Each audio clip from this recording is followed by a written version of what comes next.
the things that we've been discussing that have been so disturbing over the past couple of years have been perpetrated on us almost universally by Democrats.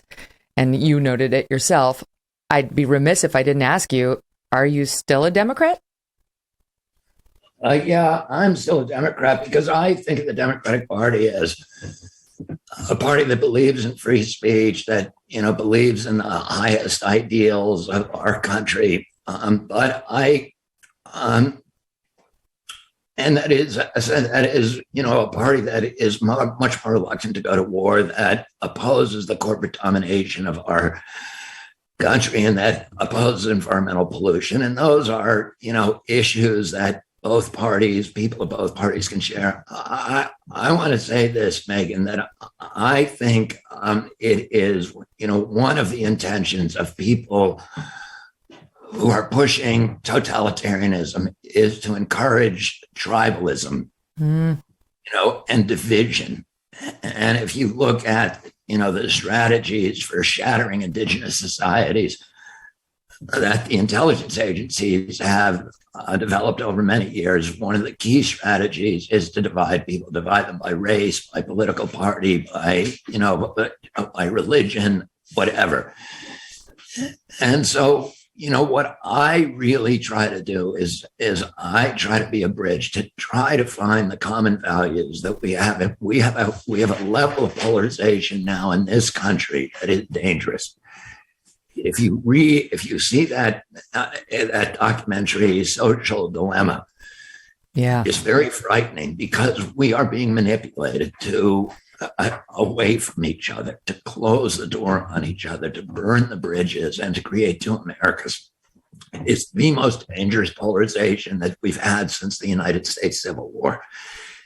And one of the frightening things in that show is that, what they show in that show is that these, Facebook and the other companies have developed algorithms that are designed to keep your eyeballs on that site for as long as possible.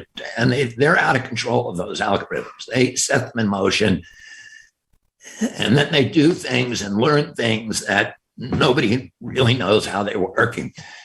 But it turns out that the way that you keep people's eyeballs on the site is by reinforcing their worldview, by telling them things that they already believe in. So if I live in this house and there's a Republican next door, and we make an identical inquiry on Google or whatever, we get two different answers.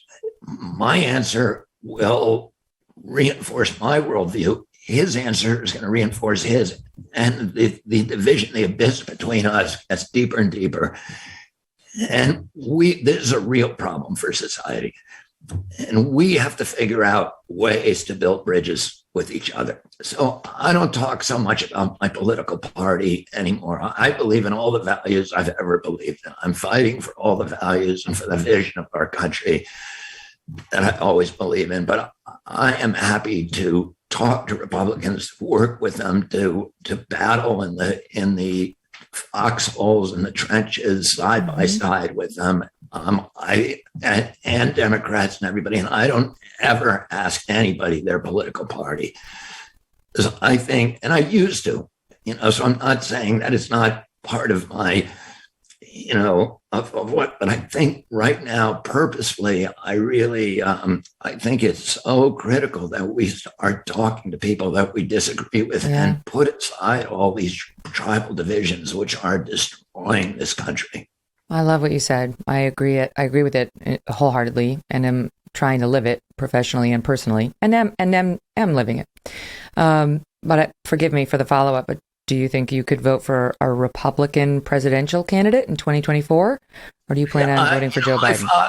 My father always said, vote for the person and not the party.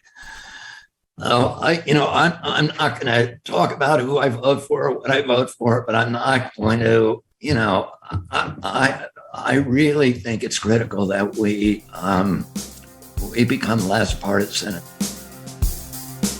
Hey, thanks so much for watching. If you like what you just saw, hit the subscribe button for more clips and full episodes.